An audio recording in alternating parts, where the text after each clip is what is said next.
আপনাদের নজরে যেটা হয় সর্বোচ্চ বিচার। বাঁচানো গেল না, ফেনীতে আগুন হামলার শিকার মাদ্রাসা ছাত্রী নুসরাতকে। ময়নাতদন্তের পর লাশ হস্তান্তর, হত্যাকারীর দৃষ্টান্তমূলক শাস্তির দাবিতে এলাকাবাসীর বিক্ষোভ। দ্বিপাক্ষিক আলোচনার মাধ্যমে পানির ন্যায্য হিস্যা আদায়ের চেষ্টা চলছে। বিশ্ব পানি দিবসের অনুষ্ঠানে প্রধানমন্ত্রী ড্রেজিংয়ের মাধ্যমে পুরনো নদীপথ উদ্ধারের নির্দেশ। পহেলা বৈশাখের প্রতিটি বড় অনুষ্ঠানের স্থলে থাকবে নিশ্চিদ্র নিরাপত্তা ব্যবস্থা, ব্রিফিংয়ে ডিএমপি। নিয়ন্ত্রণ করা হবে যান চলাচল, বাজানো যাবে না ভুবুজেলা। কর্ণফুলীর দুতীরের অবৈধ স্থাপনা উচ্ছেদে কাটছে না প্রশাসনিক জটিলতা, সরকারি সংস্থাগুলোর সমন্বয়ের তাগিদ। বড় প্রকল্প এড়িয়ে ঢাকায় বিআইডব্লিউটি এর ২৭তম দিনের অভিযান। এবং পশ্চিমবঙ্গের কোচবিহার ও আলিপুরদুয়ার সহ ৯১ আসনে চলছে ভারতের লোকসভা নির্বাচনের ভোট গ্রহণ। প্রথমবারের মতো ভোট দিতে পেরে উচ্ছ্বসিত বিলুপ্ত ছিটমহলবাসী।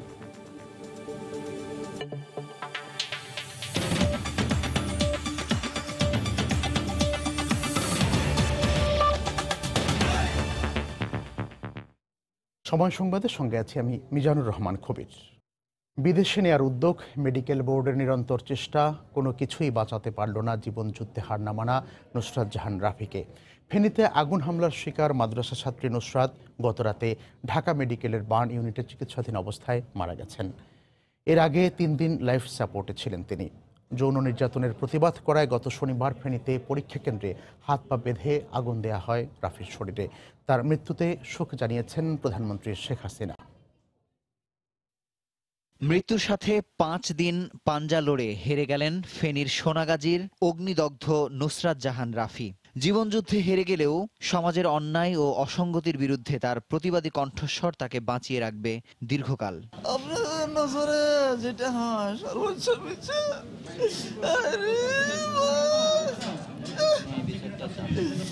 আর মা নুসরাত।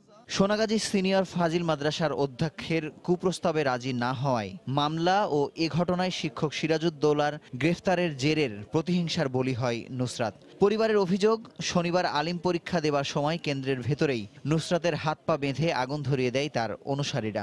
শরীরের ৮০% মারাত্মক দগ্ধ নিয়ে ওই দিনই ঢাকা মেডিকেল কলেজ হাসপাতালের বার্ন ইউনিটে ভর্তি করা হয় তাকে। অবস্থার অবনতি হলে সোমবার থেকে লাইফ সাপোর্টে ছিলেন রাফি। টানা ৫ দিন জীবন মৃত্যু সন্ধিক্ষণে থাকার পর মৃত্যুর কাছে হার মানলেন সমাজের অবক্ষয়ের বিরুদ্ধে লড়াই করা এই প্রতিবাদী নারী। সেই অবস্থা নাই তাকে ট্রান্সপোর্ট করার মতো, মানে প্লেনে যাওয়ার মতো শিশু ছিল না। তো যাই হোক, এটা কিছুই বলার নাই। এখন আমরাও খুব দুঃখিত। আপনারা সবাই ওর জন্য দোয়া করবেন, দেশবাসীকে বলবেন দোয়া করতে। একটা নিষ্পাপ শিশুর মতো মেয়ে মানে অকালেই ঝরে যায়। বৃহস্পতিবার সকালে পোস্টমর্টেমের পর তার মরদেহ পরিবারের কাছে হস্তান্তর করা হবে বলে জানিয়েছেন হাসপাতাল কর্তৃপক্ষ। এ ঘটনায় হত্যা চেষ্টার মামলা করে নুসরাতের ভাই। মুজাহিদ শুভ, সময় সংবাদ, ঢাকা। বিচারের মাধ্যমে নুসরাত হত্যাকারীর দৃষ্টান্তমূলক শাস্তি দাবি করেছেন মানবাধিকার কমিশনের চেয়ারম্যান কাজী রিয়াজুল হক। সকালে ঢাকা মেডিকেল কলেজ হাসপাতালে নুসরাতের পরিবারকে সান্ত্বনা দিতে এসে তিনি একথা বলেন। অপরাধীদের মনের ভিতরে আমরা এখন পর্যন্ত দাগ কাটাতে পারিনি, এটাই আমাদের খুব দুঃখজনক ঘটনা। সাধারণ মানুষের কিন্তু একটা তদন্ত আছে, এই মিডিয়া থেকে শুরু করে স্থানীয় মানুষ যারা দেখেছে তাদের কিন্তু নিজস্ব একটা অ্যাসেসমেন্ট আছে, এটাই তো তদন্ত। সেই তদন্তের সাথে আমি মনে করি যে রাষ্ট্রীয় পর্যায়ে যে তদন্ত হবে সেই তদন্তের একটা মিল থাকা উচিত। এই মুহূর্তে ঢাকা মেডিকেল কলেজ হাসপাতালে আছেন রিপোর্টার খান মোহাম্মদ রুমেল এবং নুসরাতের গ্রামের বাড়ি সোনাগাজীর চরচান্দিয়ে আছেন রিপোর্টার আতিয়া সজল। আমরা সরাসরি যাব তাদের কাছে। প্রথমেই যাচ্ছি রুমেলের কাছে। রুমেল, খবির, আমরা কিছুক্ষণ আগে খবর পেয়েছি, এখন থেকে ৫-৭ মিনিট আগে, যে ময়নাতদন্তটি শেষ হয়েছে। তো কিছুক্ষণ পরে হয়তো চিকিৎসকরা আমাদের সঙ্গে কথা বলবেন। যারা ময়নাতদন্ত করেছেন চিকিৎসকরা এখনো পর্যন্ত মর্গ থেকে বের হয়ে আসেননি। আপনি জানেন যে ময়নাতদন্ত শেষের পরেও কিন্তু কিছু প্রক্রিয়া থাকে, যে মরদেহটির ময়নাতদন্ত করা হয়, পরবর্তীতে সেটিকে গোসল করে এর কাপড় পরিয়ে একেবারে কফিনের মধ্যে ঢুকিয়ে তারপরে এই মর্গ থেকে বের করা হয়। তো সেই প্রক্রিয়াগুলো শেষ তারও হয়তো কিছুটা সময় লাগবে, সেটি আমরা ধারণা করছি। আর এই যে মরদেহটি, যেটি নুসরাতের মরদেহ ময়নাতদন্ত করা হলো,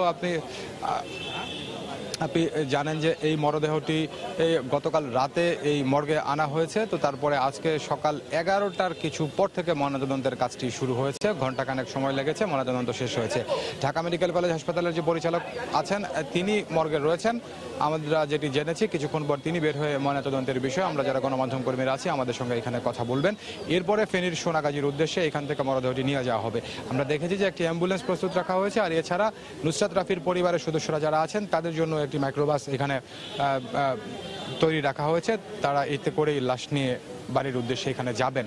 সকালবেলাতে আমরা এখানে কথা বলেছিলাম নুসরাত রাফির বাবা, তিনি আমাদেরকে যেটি জানিয়েছেন যে এই ঘটনার সুষ্ঠু বিচার তিনি দাবি করেন। এর বেশি কিছু আসলে তার কাছে আমরা জানতে চাইনি। আপনি জানেন যে তার নুসরাত রাফির বাবার মানসিক অবস্থা খুব বেশি ভালো না থাকাটাই স্বাভাবিক। নুসরাত রাফির ভাই এখানে ছিলেন। আমরা তাদের যে পারিবারিক তাদের যে মনের অবস্থা সেটি দেখে আর তার ভাইয়ের সঙ্গে আমরা কথা বলার কোনো চেষ্টা করিনি। আর এর আগে আপনি এর মধ্যে জানেন যে মানবাধিকার কমিশনের চেয়ারম্যান তিনি এসেছিলেন নুসরাতের পরিবারকে সান্ত্বনা দিতে। তিনি গণমাধ্যমের সঙ্গে কথা বলেছেন। তিনি আমাদেরকে যেটি জানিয়েছেন যে মানবাধিকার কমিশনের পক্ষ থেকে তিনি চান এই ঘটনা যেন সুষ্ঠু তদন্ত হয় এবং দ্রুত বিচার সম্পন্ন হয়, এবং বিচার শেষ হওয়ার আগে যেন আসামিরা আদালতের থেকে জামিনে বের হতে না পারেন সেই বিষয়টি যেন নিশ্চিত করা হয়, সেই দিকেও তিনি জোর দেওয়ার আহ্বান জানিয়েছেন। এবং তিনি যেটি বলেছেন সেটি হচ্ছে যে একটি মামলা যখন তদন্তে দীর্ঘ সময় লাগে সেই কারণে মামলার চার্জশিট দিতে দেরি হওয়ার ফলে আসামিরা কারাগারে থাকলে পরে আদালত তাদের জামিনের বিষয়টি বিবেচনা করেন। সেই কারণে তিনি বলেছেন যে মামলাটির দ্রুত চার্জশিট দেওয়া হয় এবং বিচার কাজ শুরু করা হয়, সেই দিকে যেন তদন্তকারী সংস্থা নজর দেন সে বিষয়টি তিনি এখানে বলেছেন। তো ফেনীতে আছেন আমাদের সহকর্মী আতিয়ার সজল, সেখানকার খবর জানতে চলে যাচ্ছি সজলের কাছে। সজল। রুমেল, ধন্যবাদ আপনাকে। আপনি যেমনটি বলছিলেন, আমরা যে এখন যেখানে রয়েছি সেখানে নুসরাত ফারিয়ার যে রয়েছে তার এই গ্রামের বাড়িতে, যে গ্রামের বাড়িতে গতকাল বা কয়েকদিন আগে ঘটনার পর থেকে শুনশান নীরবতা ছিল, তার স্বজনরা ছিল নুসরাতের সাথে বাইরে। গতকাল মৃত্যুর খবর শুনে গতকাল রাত এবং আজকে সকালে আমরা যেটা দেখেছি এলাকাবাসী, তার স্বজন, সহপাঠী সহ বিভিন্ন শ্রেণী পেশার মানুষ সব ভিড় জমিয়েছে বাড়িটিতে, এবং তার যে দাদা রয়েছে এখানে তারা কান্নায় ভেঙে পড়ছেন, স্থানীয়রা কান্নায় মুছতে যাচ্ছেন। আর এই ঘটনার প্রতিবাদে আপনি জানেন সকালে আমাদের ফেনীর যে সোনাগাজী রয়েছে 0 পয়েন্টে বিভিন্ন সংগঠনের পক্ষ থেকে এটার প্রতিবাদ জানিয়ে আসছেন, মানববন্ধন করে আসছেন, তারা ক্ষোভ জানিয়ে আসছেন। স্থানীয় যারা বিভিন্ন সংগঠনগুলো রয়েছে তারা কালো ব্যাজ ধারণ করেছেন। এবং আপনাকে যদি বলে রাখি যে এই যে বাড়িটিতে শুনশান নিরাপত্তার পরেও আজকে যেটা দেখেছি যে তার এক দাদা রয়েছে বৃদ্ধ, এবং তার এক মামি রয়েছে, এবং তারা সহ যে স্বজনরা রয়েছে তারা কান্নায় মুছতে যাচ্ছেন। এবং আমরা তা অনেকের সাথে কথা বলেছি, তারা যেমনটি জানিয়েছেন যে এখানে লাশ যদি ঢাকা থেকে আসার পরে এখানকার স্থানীয় যে সোনাগাজী সরকারি উচ্চ বিদ্যালয়, যে সাবের উচ্চ বিদ্যালয়, পাইলট উচ্চ বিদ্যালয় রয়েছে সেখানে বিকেলে হয়তো তার জানাজা সম্পন্ন হবে। আর আমরা এখানকার বিভিন্ন শ্রেণী পেশার মানুষের সাথে যেটা কথা বলে জেনেছি, এই ঘটনার ন্যাক্কারজনক ঘটনাটি ঘটেছে তারা এর নিন্দা জানিয়েছেন, এবং তারা বলেছেন যে শিক্ষা প্রতিষ্ঠানে গিয়ে যা শিক্ষা পাওয়ার কথা, নৈতিক শিক্ষা পাওয়ার কথা, সেখানকার প্রধান শিক্ষক যে যিনি রয়েছেন তার দ্বারা এবং অমানবিক ঘটনার সৃষ্টি হওয়ার পরে তাকে আজকে নৃশংসভাবে জীবন দিতে হয়েছে। এ তো শুধু যদি পরিমলের বিচার হতো তাহলে হয়তো এই ধরনের ঘটনা হয়তো ঘটতো না। যদি তনু হত্যাকাণ্ডের প্রপারলি সত্যিকার যথাযথ বিচার হতো তাহলে আজকে হয়তো ফারিয়াকে এভাবে জীবন দিতে হতো না। স্থানীয়রা এবং এলাকাবাসী দাবি করেছেন, তার স্বজনরা দাবি করেছেন, সহপাঠীরা দাবি করেছেন এই ঘটনার এমন দৃষ্টান্তমূলক শাস্তি হোক অপরাধীদের, যাতে করে ভবিষ্যতে বাংলাদেশের শুধু সোনাগাজীতে বা ফেনীতেই নয়, বাংলাদেশের কোথাও যেন এমন ন্যাক্কারজনক ঘটনার পুনরাবৃত্তি না ঘটে। এবং আমাদেরকে যেটা জানিয়েছেন এখানকার স্বজনরা যে তারা খুব মর্মাহত এবং তারা এর বিচার দাবি করেছেন। এই ছিল এখানকার সর্বশেষ অবস্থা। কবির। আমাদেরকে জানাচ্ছিলেন নুসরাত রাফির গ্রামের বাড়ি সোনাগাজীর চরচান্দিয়া থেকে আতিয়া সজল, এবং খান মোহাম্মদ রুমেল জানাচ্ছিলেন ঢাকা মেডিকেল কলেজের সামনে থেকে। রুমেল আমাদেরকে আরও যেমনটি জানাচ্ছিলেন যে ঢাকা মেডিকেল কলেজ হাসপাতাল যে পরিচালক আছে তিনি এই বিষয়টি নিয়ে ব্রিফ করবেন, অর্থাৎ নুসরাত রাফির যে মরদেহ ময়নাতদন্ত করা হয়েছে সে বিষয়টি নিয়ে ব্রিফ করার কথা রয়েছে। দর্শক, আমরা যেমনটি জানাচ্ছিলাম যে ঢাকা মেডিকেল কলেজের পরিচালক ব্রিফিং করছেন, আমরা এখন সরাসরি সেখানে চলে যাব। মর্মস্পর্শী ঘটনার জন্য আমরা সবাই মর্মাহত অবস্থায় রয়েছি। তো যেহেতু বিধি অনুযায়ী আমাদের পোস্টমর্টম করতে হয়, এটি একটি পুলিশ কেস আপনারা জানেন, তো সেই জন্য এই পোস্টমর্টম কার্যক্রমটি এইমাত্র সম্পন্ন হয়েছে কিছুক্ষণ আগেই, এবং এখানে আমাদের 3 সদস্যের একটা টিম ছিল যারা এই পোস্টমর্টম কার্যক্রমটি সম্পন্ন করেছেন। আর যেহেতু এই পোস্টমর্টমের জন্য আমাদের কিছু আনুষঙ্গিক বিষয় আছে, আমরা কিছু ডিএনএ টেস্ট এবং মাইক্রোবায়োলজিক্যাল টেস্টও করতে হবে, সেই জন্য এই মুহূর্তেই কোনো পোস্টমর্টম রিপোর্টটা আমরা দিচ্ছি না। বাট আমরা সবাই জানি যে ওনার এক্সটেন্সিভ বার্ন ওনার ছিল এবং সেই বার্নের কনসিকুয়েন্সেই আসলে উনি মারা গিয়েছেন, সেটাই। তো আমরা এখন তার এই কার্যক্রমটা সম্পন্ন হয়েছে, আমরা তার ডেড বডি আমরা তার আত্মীয়র কাছে আমরা হস্তান্তর করে দিচ্ছি এখনই। আমরা এর সার্বিক যেগুলো করা দরকার আমরা সব কিছু করেছি, এবং আমরা একটি আপনার ফ্রিজ অ্যাম্বুলেন্সে করে তার বাসায় আমরা পৌঁছে দেওয়ার ব্যবস্থা করছি। সেটি কিছুক্ষণের মধ্যেই আমরা ওরা ডেড বডিটি নিয়ে যাবেন আর কি। জি, আমরা ডিএনএ নমুনা সংগ্রহ করেছি, এবং আমরা অন্যান্য যে সমস্ত নমুনা সংগ্রহ করা প্রয়োজন সেগুলো আমাদের পোস্টমর্টম যারা করেছেন তারা এগুলি সংগ্রহ করেছেন। এই রিপোর্টগুলো পেতে হয়তো কিছুদিন সময় লাগবে, তারপরে আমরা ফাইনাল আমরা একটা রিপোর্ট আমরা জানাতে পারবো। তার তো 80% বার্ন ছিল, আমরা জানি। তার মৃত্যুটা আসলে কি কারণে হলো, আর কি কি ধরনের ইনজুরির কারণে মৃত্যুটা হলো? মৃত্যু আসলে তো যেহেতু একটা এক্সটেন্সিভ বার্ন ছিল, এবং এই 80% বার্ন এবং এই বার্নের যে কনসিকুয়েন্স সেটারই একটা পরিণতি আমরা বলতে পারবো। আর পাশাপাশি যেহেতু বার্ন হলে আপনারা জানেন যে ইনহ্যালেশন ইঞ্জুরিটা হয় ভিতরে ফুসফুসের, সেটি আসলে প্রধান কারণ ছিল। কারণ এত পরিমাণ বার্ন হওয়ার জন্য বিশেষজ্ঞ চিকিৎসকরা যেটা বলেছেন যে আমরা তাকে আসলে সেভাবে আর রক্ষা করতে পারি নাই। আমাদের প্রচেষ্টা ছিল, আপনারা জানেন যে আরও উন্নততর চিকিৎসার জন্য মাননীয় প্রধানমন্ত্রী আমাদেরকে জানিয়েছিলেন, আমরা সেভাবে সব প্রস্তুতি নিয়েছিলাম, এবং বাট তার যে ফিজিক্যাল কন্ডিশনটা ছিল সেই অবস্থায় তার এত বড় একটা ট্রাভেল করার মতো কন্ডিশন ছিল না, যার জন্য আমরা তাকে সিঙ্গাপুরে পাঠাতে পারিনি। আমাদের এখানে সর্বোচ্চ চেষ্টাটা আমরা করেছি, বাট সেটি আমরা সফল হইনি। রাত 9:30টায় মারা গেল, সকাল 9:30 পর্যন্ত কিংবা 11টা 11:30 পর্যন্ত, এই যে 12-13 ঘন্টা পার হয়ে গেল, নুসরাতের মরদেহের ময়নাতদন্তের কাজ শুরু করতে কেন দেরি হলো? ময়নাতদন্তের কাজ এটি আসলে আমরা কিন্তু সকাল 8টাতেই আমাদের ডেড বডি এখানে নিয়ে এসেছি, এবং এই ময়নাতদন্তের কার্যক্রমটি আসলে সম্পন্ন হয় পোস্টমর্টম, এটা মেডিকেল কলেজের তত্ত্বাবধানে হয়। আমার সাথে ভাইস প্রিন্সিপালও আছেন, অ্যাক্টিং প্রিন্সিপাল উনি। তো এটি আসলে যেহেতু ময়নাতদন্ত করার পূর্বে আমাদের পুলিশ আপনারা জানেন যে সকালে করতে হয়, সেই জন্য সকালেই হয়েছে। বাট যেহেতু পুলিশের আমাদের ইনকোয়েস্ট রিপোর্ট সহ তাদের কিছু কার্যক্রম আছে, তারা সেটি সম্পন্ন করে আমাদের প্রায় 1.5 ঘন্টা বা 1 ঘন্টা আগে আমাদের রিপোর্টটা দিয়েছে, এবং সেই অনুযায়ী আমরা কাজ করেছি। আসলে আমাদের পক্ষ থেকে হ্যাঁ, ওকে অনেক ধন্যবাদ।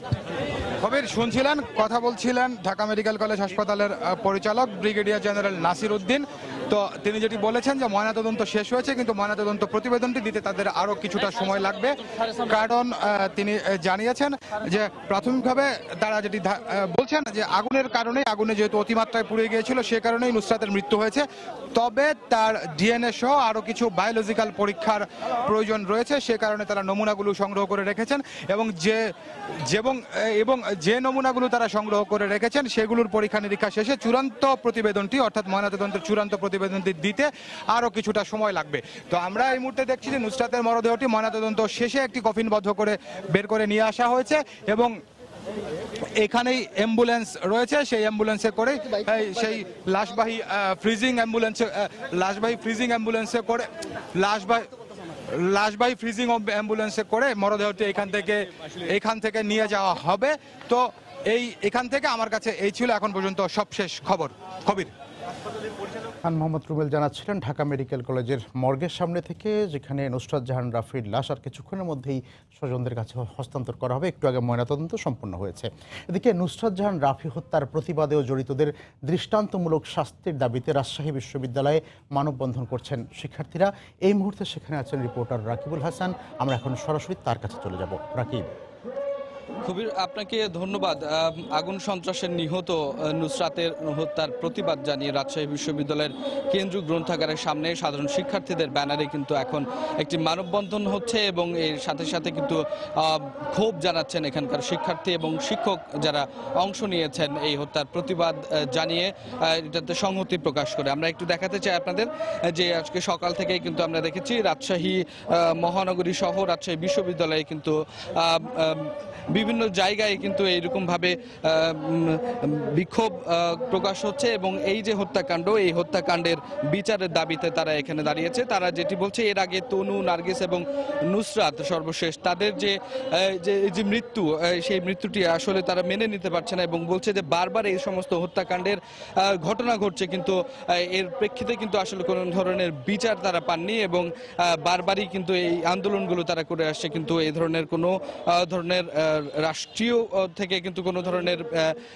যে বিচার কার্য, সেই কাজটি তারা দেখতে পাচ্ছেন না বলে তারা এই মানববন্ধন থেকে দাবি করা হয়েছে। এবং সেই সাথে তারা বলছেন যে মাদ্রাসার মতো একটি শিক্ষা প্রতিষ্ঠানে সেখানে এরকম যৌন নিপীড়ন এবং যৌন নির্যাতনের ঘটনা, সেটি আসলে তারা মেনে নিতে পারছে না। এবং তারপরে যে আসলে যে সিরাজউদ্দৌলা যে এই প্রধান শিক্ষক, সেই শিক্ষকের এখনো পর্যন্ত বিচার না হওয়ার কারণে কিন্তু তারা ক্ষোভ প্রকাশ করেছেন। এবং এখানে আমরা দেখছি যে প্রতিনিয়তই কিন্তু বিভিন্ন বিশ্ববিদ্যালয়ের বিভিন্ন যে বিভাগগুলো রয়েছে, সেই বিভাগগুলো থেকে এই মানববন্ধনে আসছেন এবং তারা নিজেরা প্ল্যাকার্ডে এই হত্যাকাণ্ডের বিচার চাচ্ছেন এবং তারা দাবি করছেন যে এটি হোক বাংলাদেশে এই ধর্ষণ বা নারী নির্যাতনের ঘটনায় কোনো একটি মৃত্যুর ঘটনার সর্বশেষ।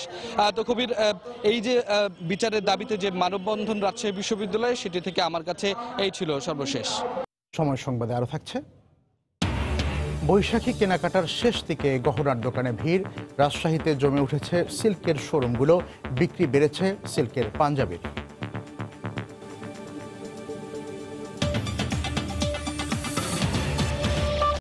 পহেলা বৈশাখের প্রতিটি বড় অনুষ্ঠান স্থলে থাকবে নিশ্চিত নিরাপত্তা ব্যবস্থা। ঢাকা বিশ্ববিদ্যালয় এলাকা, রমনা ও সোহরাওয়ার্দী উদ্যান সহ আশপাশের এলাকার যান চলাচল নিয়ন্ত্রণ করা হবে।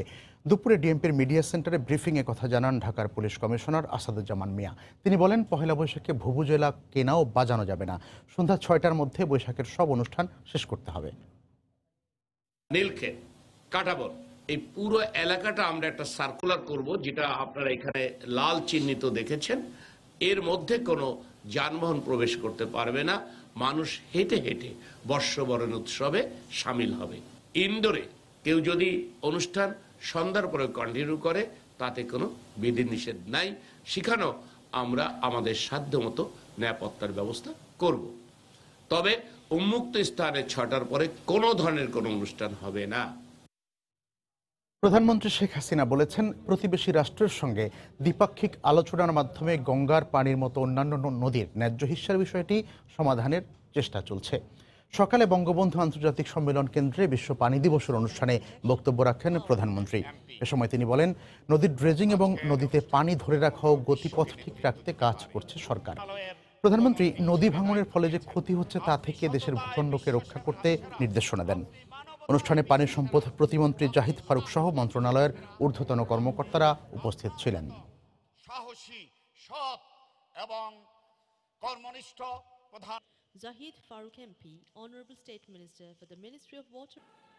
আমাদের নদী ব্যবস্থাপনাটা অত্যন্ত গুরুত্বপূর্ণ, আর এই গুরুত্ব বিবেচনা করে আমি ভারতের সাথে আলাপ আলোচনার মাধ্যমে এখানে কিন্তু আমরা, কারণ এই গঙ্গা পানির ন্যায্য হিস্যা আদায়ের ব্যাপারে আমি দেখেছি অতীতে বহু সরকার অনেক মিছিল করেছে, কেউ পদযাত্রা করেছে, কিন্তু আমি চিন্তা করি যে দুটি প্রতিবেশী দেশের মধ্যে যে সমস্যাটা, সেটা আমরা আলাপ আলোচনার মাধ্যমেই তো সমাধান করতে পারি। এখানে আমার তৃতীয় পক্ষ টানতে হবে কেন? আরও 54টা নদী, এগুলি নিয়েও আমাদের আলাপ আলোচনা চলছে এবং আমাদের জয়েন্ট রিভার কমিশন অর্থাৎ যৌথ নদী কমিশন সেটা কার্যকর আছে, কারণ এটা জাতির পিতাই করে দিয়ে গেছেন, কাজে সেইভাবে আমরা কাজ করে যাচ্ছি। সার্বিক উন্নয়নের কথা চিন্তা করে প্রতিবেশী দেশের সাথে আমরা একটা যৌথ ঘোষণা দিই, যার মাধ্যমে আমরা মনে করি আমাদের দেশের সার্বিক উন্নয়নেরও একটা সুযোগ সৃষ্টি হবে। কাজে এই framework agreement on cooperation for ডেভেলপমেন্টের মধ্যেও আমাদের নদীর ব্যবস্থাপনা থেকে শুরু করে সার্বিক উন্নয়নে কিভাবে আমরা একে অপরের সাথে সহযোগিতা করতে পারি, সেই বিষয়টাও সেখানে স্থান পেয়েছে। এবার ভারতের লোকসভা নির্বাচনের খবর। ভারতে চলছে 17তম লোকসভা নির্বাচনের ভোট গ্রহণ। স্থানীয় সময় সকাল 7টায় শুরু হওয়া ভোট একটানা চলবে বিকেল 5টা পর্যন্ত। প্রথম দফায় পশ্চিমবঙ্গের কোচবিহার ও আলিপুরদুয়ার সহ ২০ রাজ্যের ৯১টি আসনে চলছে এই ভোট গ্রহণ। ইভিএমের মাধ্যমে ভোট গ্রহণ হচ্ছে ভারতের সব আসনে। আলিপুরদুয়ারে ১৮৩৪টি কেন্দ্রে ১৮% ভোট পড়েছে, কোচবিহারে ২০১০টি কেন্দ্রে পড়েছে ২০% ভোট। ভোট হচ্ছে বাংলাদেশের সঙ্গে বিনিময় করা কোচবিহারের ছিটমহলেও। ছিটমহলবাসী প্রথমবারের মতো ভোট দিতে পেরে উচ্ছ্বসিত। তবে কোচবিহারের শীতলপুরে ভোটকেন্দ্রে তৃণমূল এবং বিজেপির মধ্যে ধাওয়া পাল্টা ধাওয়ার খবর পাওয়া গেছে। এদিকে গেল বছর আত্মসমর্পণ করা মাওবাদীরা ছত্তিশগড়ে এবার ভোট দিতে পারছেন। জম্মু কাশ্মীরের নির্বাচন কেন্দ্রিক সহিংসতা এড়াতে ব্যাপক নিরাপত্তা ব্যবস্থা গ্রহণ করা হয়েছে।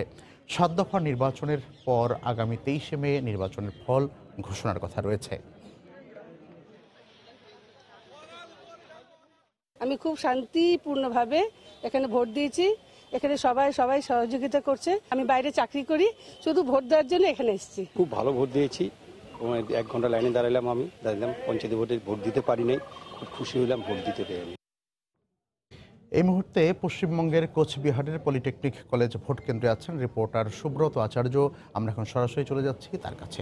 সুব্রত, কবির, অভিযোগ পাল্টা অভিযোগের মধ্যে কিন্তু এই চৈত্রের দাবদাহে নির্বাচনের ভোটের যে উত্তাপ, ভোট গ্রহণের যে পরিবেশ ক্রমেই কিন্তু উত্তপ্ত হয়ে উঠেছে। ইতিমধ্যেই কোচবিহারের বেশ কয়েকটি জায়গা থেকে সহিংসতার খবর পাওয়া গিয়েছে। মেকলিগঞ্জে বিজেপির পার্টি অফিসে হামলা চালানোর অভিযোগ উঠেছে। বিজেপি দাবি করেছে যে রাজ্যের শাসক দল তৃণমূল কংগ্রেস এই হামলা চালিয়েছে। যদিও তৃণমূল কংগ্রেসের পাল্টা অভিযোগ, আসলে এটি সংবাদ মাধ্যমের কাছে ভুলভাবে ব্যাখ্যা করেছে বিজেপি। এবং একই রকমভাবে তৃণমূল কংগ্রেসের পক্ষ থেকে ইভিএমে যেমন কারচুপির অভিযোগ উঠেছে, ঠিক একইভাবে কোচবিহারের আসনের যে প্রার্থী, বিজেপির প্রার্থী নিশীথ প্রামাণিক, তিনিও বলছেন জেলা শাসকের নেতৃত্বে কোচবিহারও ইভিএমের যে মেশিনে সেটি কারচুপি হয়েছে। তবে আমরা অনেক ভোটারদের সঙ্গে কথা বলেছি, তারা কিন্তু বলছে যে আসলে কোনো কারচুপির বিষয় তারা দেখেনি এবং তারা সুষ্ঠুভাবে ভোট দিয়েছে।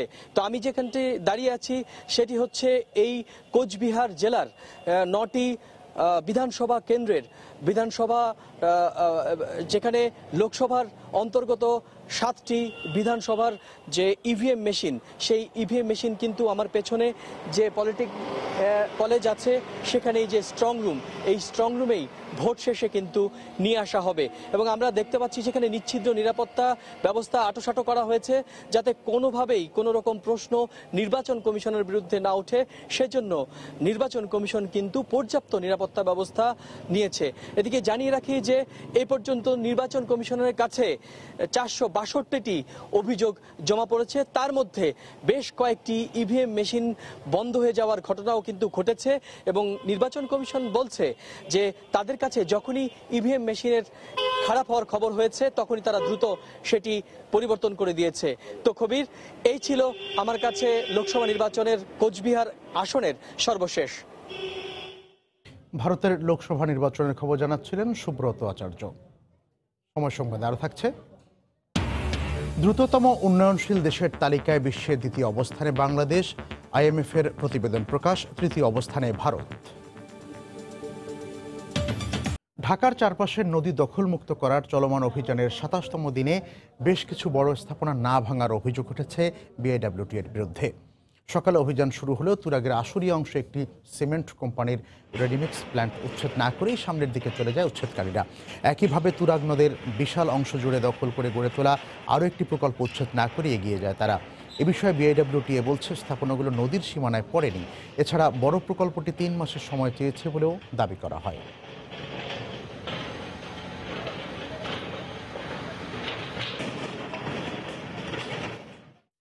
উচ্চ আদালতের নির্দেশ সত্ত্বেও কর্ণফুলী নদীর দুতীরের অবৈধ স্থাপনা উচ্ছেদে প্রশাসনিক জটিলতা কাটছে না। আগেরবার জেলা প্রশাসন সরাসরি উচ্ছেদ কার্যক্রম পরিচালনা করেছিল, কিন্তু অধিকাংশ স্থাপনা বন্দরের মালিকানাধীন জায়গায় গড়ে ওঠায় এবার জেলা প্রশাসন বন্দরের সিদ্ধান্তের অপেক্ষায় রয়েছে।